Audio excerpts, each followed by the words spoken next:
Why do great empires, after reaching incredible heights of power and glory, eventually fall into ruins? From Rome to the Mongols, history shows us that no empire is eternal. But what hidden patterns explain their rise and inevitable collapse? Today, we'll uncover the rise and fall of the greatest empires the world has ever seen, and reveal the timeless lessons they left behind. Throughout history, empires have risen with astonishing speed, reshaped the world, and left behind legacies that still shape our lives today. Yet no matter how powerful, every empire has faced decline. In this video, we'll explore the fascinating cycle of power, how great empires rise, dominate, and eventually collapse. From the brilliance of the Roman Empire to the vast Mongol conquest, we'll uncover the secrets of their success and the mistakes that led to their downfall. When we talk about the birth of empires, we are not just speaking about kings, palaces, or armies. We're talking about something much larger. A force that reshaped entire civilizations and forever changed the course of human history.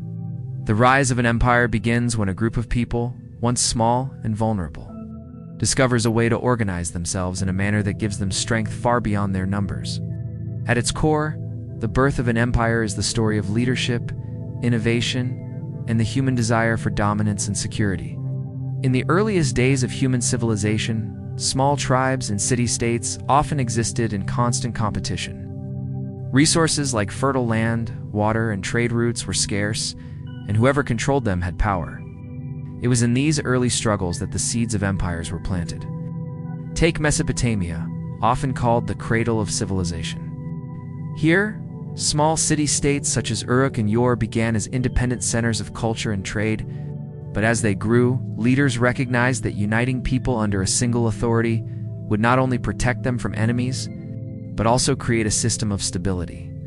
This realization that power could be centralized and organized was the first step toward empire. One of the most important factors in the birth of empires was leadership. Charismatic and ambitious rulers played a key role.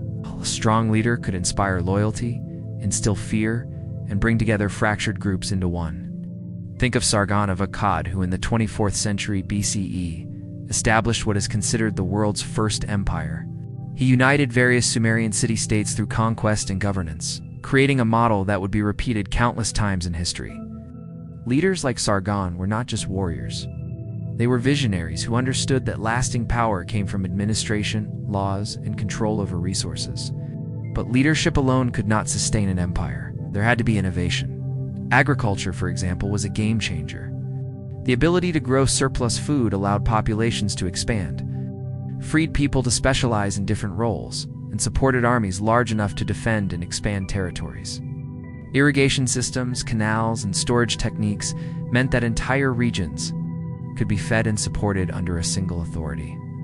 This combination of food security and centralized governance gave birth to structures much larger than any single city.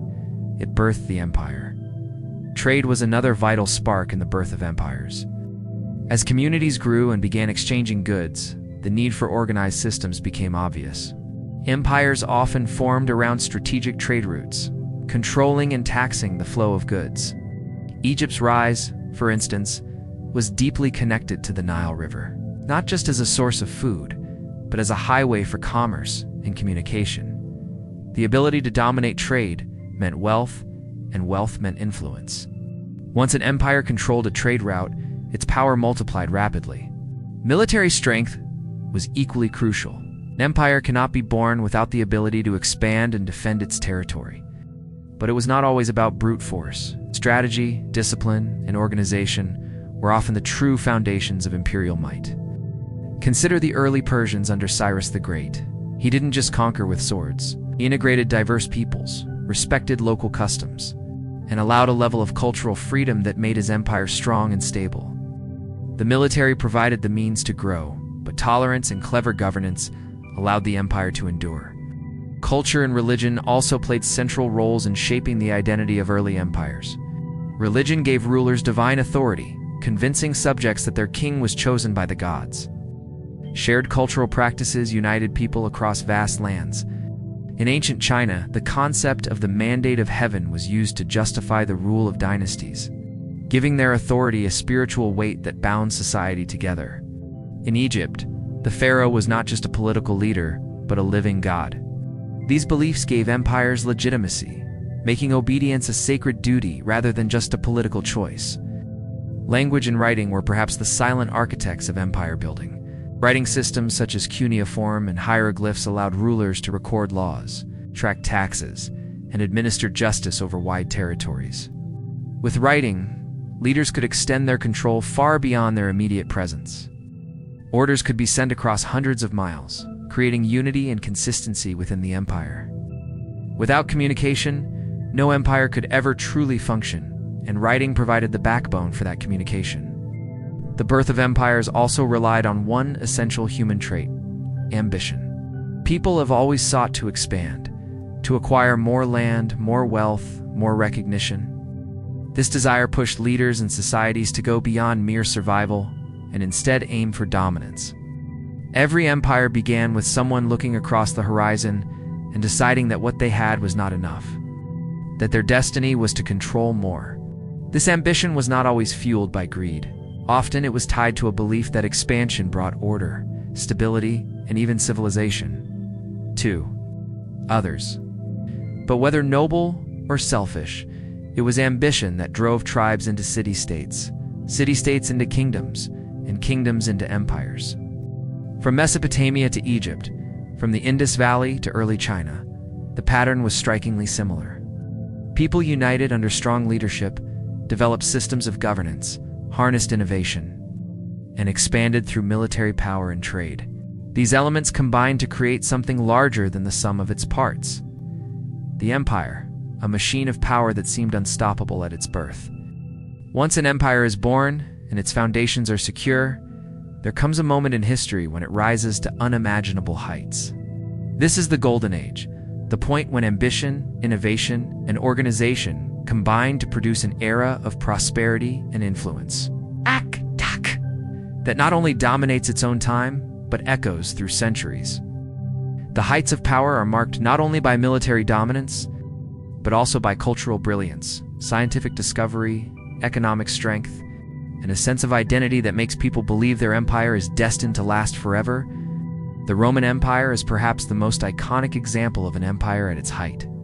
At its peak, Rome controlled vast territories stretching from Britain to Egypt, from Spain to Mesopotamia. The Mediterranean was so firmly under Roman control that they called it Mare Nostrum, RC. But Rome's greatness wasn't just about the legions or the conquests. It was about the system they created. Roman law, Roman roads, Roman aqueducts. These were more than just tools of governance. They were symbols of a civilization that had mastered the art of organizing life on a scale never seen before. Their infrastructure connected cities, their legal system gave stability, and their culture spread across 3 continents, creating a world where people felt the might and majesty of Rome in every aspect of their daily lives. The heights of power often came with monumental architecture, a way for empires to showcase not just their wealth, but their vision of eternity. The pyramids of Egypt, though built much earlier, were not only tombs for pharaohs, but declarations that Egypt was a civilization tied to the divine. It's destined to endure beyond the span of mortal lives. The Great Wall of China, constructed and reinforced across dynasties, was not just a defensive barrier. It was a statement of unity, power, and determination. The city of Persepolis in the Persian Empire stood as a dazzling center of administration and ceremony. A place designed to remind every visitor that the Persians commanded one of the largest empires the world had ever seen. Economy and trade flourished during these golden ages. Silk Road connected east and west, carrying goods, ideas, and cultures across thousands of miles. Chinese silk, Indian spices, Roman glassware, and Persian carpets moved along these routes, enriching not just economies, but also societies. The wealth that flowed into imperial capitals created vibrant centers of art, literature, and philosophy. Athens during its height became the birthplace of Western philosophy and democracy. The Islamic caliphates during their golden age fostered extraordinary advancements in mathematics, medicine, astronomy, and literature, turning cities like Baghdad into beacons of knowledge that influenced the world long after their political power declined. At the height of their power, empires often became melting pots of cultures, religions, and traditions. The Mongol Empire, under the rule of Genghis Khan and his successors, was the largest contiguous empire in history. While it was built through ferocious conquest, at its peak, it also facilitated an unprecedented exchange of ideas and goods between East and West. Under Mongol rule, merchants, travelers, and scholars could journey vast distances with relative safety, carrying with them knowledge that transformed the medieval world. Another hallmark of empires at their peak was the sense of destiny they projected. Leaders often promoted the idea that their empire had a divine mission or a historical inevitability. The Romans spoke of bringing Pax Romana, the Roman peace, to the world, as though their expansion was a gift to humanity. Chinese dynasties invoked the mandate of heaven to legitimize their authority, presenting their rule as not merely political but cosmically ordained. This belief in destiny gave empires confidence and cohesion, binding their people to a shared sense of greatness. Military strength remained a core pillar during these golden ages, but it was no longer about survival. Instead, it became a tool to maintain dominance and expand frontiers with precision. The disciplined Roman legions, the skilled cavalry of the Persians, the strategic brilliance of Alexander, the great armies. These were forces designed not just to conquer, but to keep order, enforce stability, and defend the empire's far-reaching boundaries. Military supremacy at this stage was as much psychological as it was physical. For the very reputation of an empire's armies could discourage rebellion and deter invasion. Science and culture thrived in these conditions. During the Gupta Empire in India, often referred to as a golden age, scholars made significant advancements in mathematics, developing the concept of zero and pioneering ideas in astronomy. The Mayans, in their height, created sophisticated calendars and mastered complex architectural designs. The Abbasid Caliphate preserved and expanded upon the knowledge of the ancient Greeks, ensuring that philosophy, medicine, and science continued to advance during a time when much of Europe had fallen into decline. These achievements were not accidental. They were made possible by the stability, wealth, and organization that came with the height of imperial power. At their peak, empires also crafted powerful identities that made their people feel part of something greater than themselves. Rome gave its citizens not just laws, but a sense of citizenship that stretched across continents. The Ottomans provided a structure in which multiple ethnicities and religions coexisted under a single imperial banner. In each case, the empire at its height was more than just a political entity. It was an idea, a vision of order, greatness, and permanence that people embraced and carried forward. Every empire that rises to greatness eventually faces decline. It is a truth as old as history itself, a cycle that no power has ever escaped. The fall of empires is rarely sudden. Instead, it unfolds gradually, like cracks spreading across a mighty wall, until one day the structure collapses. What makes the story so compelling is that the very qualities that once made these empires great often become the seeds of their downfall. Power brings wealth, wealth brings comfort, and comfort, if unchecked, brings weakness. Take the Roman Empire as an example. At its height, Rome was the unrivaled power of the ancient world, a force that controlled vast territories and projected an aura of invincibility. Yet over centuries, the cracks began to show. Corruption spread through the political system, emperors rose and fell in bloody succession, and the once disciplined Roman legions grew, divided, and less effective. The empire became too large to govern efficiently, stretching from the cold frontiers of Britain to the deserts of North Africa.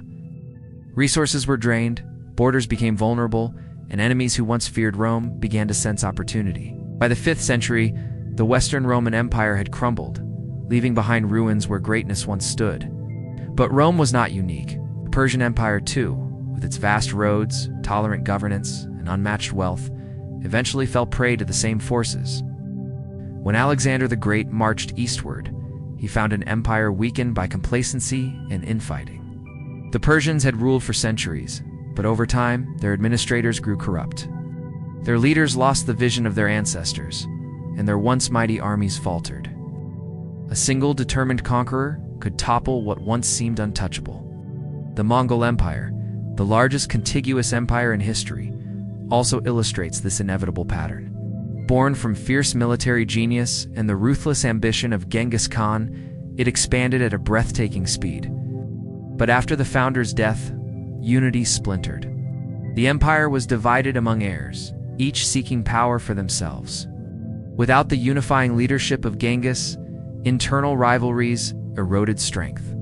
Vast distances and cultural differences made cohesion nearly impossible, and soon, what had once been the most feared force on Earth fragmented into smaller states, each vulnerable to the same forces of decline that had toppled empires before them.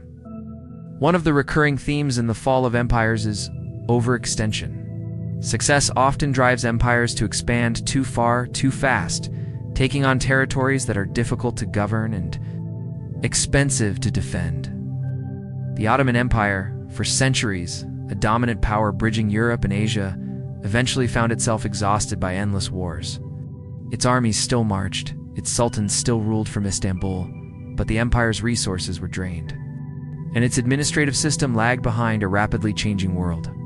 While European nations industrialized and modernized, the Ottomans struggled to keep pace, and over time their dominance slipped away. Internal decay is another factor. The wealth that flows into an empire during its golden age often fuels luxury, corruption, and inequality. Elites grow disconnected from the struggles of ordinary people. Leaders focus more on personal power than on the good of the state. In many cases, this leads to revolts from within, civil wars, or even complete collapse of central authority. The once great Gupta Empire in India, after centuries of cultural brilliance, fell victim to internal divisions and repeated invasions, as no unified force remained to hold the empire together. Foreign invasions often play the final role, but they rarely succeed unless an empire is already weakened from within. The Aztec Empire, despite its military strength and rich culture, crumbled swiftly under the Spanish because internal dissent and resentment of Aztec dominance made it easier for outsiders to exploit divisions.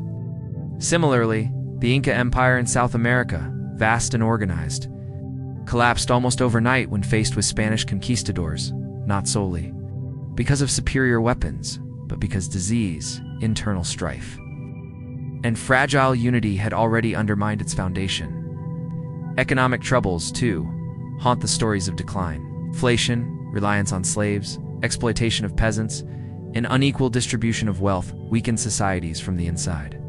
When the cost of maintaining armies' infrastructure and administration outweighed the resources available, empires found themselves unable to sustain the machinery of power.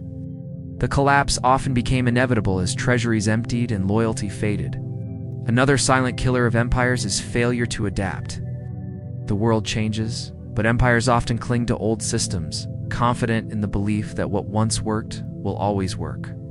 China's Qing dynasty, for example, was immensely powerful for centuries. But as Europe entered the industrial age and global trade shifted, China remained locked in older traditions, resistant to change.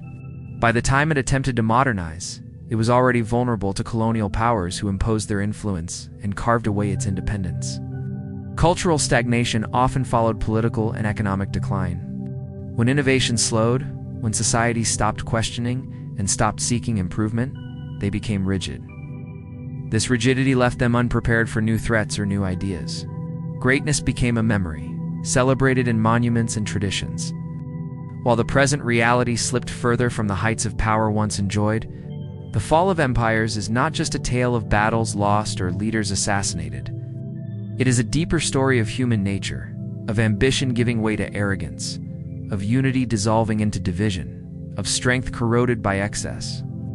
It is the story of how the pursuit of eternal power always collides with the reality that nothing, no matter how vast or mighty, can last forever. As we journey through the stories of great empires, their rise, golden heights, and their inevitable decline, one truth becomes clear. History is not just about kings, battles, or borders. It is about cycles. Empires rise because of vision, leadership, and unity. They flourish when innovation, culture, and ambition drive them forward. And they fall when corruption, complacency, and division creep in. Yet, the legacies of these empires never vanish completely. Rome may have fallen, but its laws and architecture still shape our world. The knowledge of the Islamic Golden Age continues to inspire science and philosophy. The cultural achievements of the Egyptians, Persians, Chinese, and countless others remind us that even when empires collapse, their influence endures across centuries. Perhaps the greatest lesson history teaches us is that no power is permanent. What seems unshakable today may one day be remembered only in ruins and books. But the ideas, discoveries, and stories left behind by these empires remain part of who we are. The rise and fall of power is not just their story, it is our story, the story of humanity itself.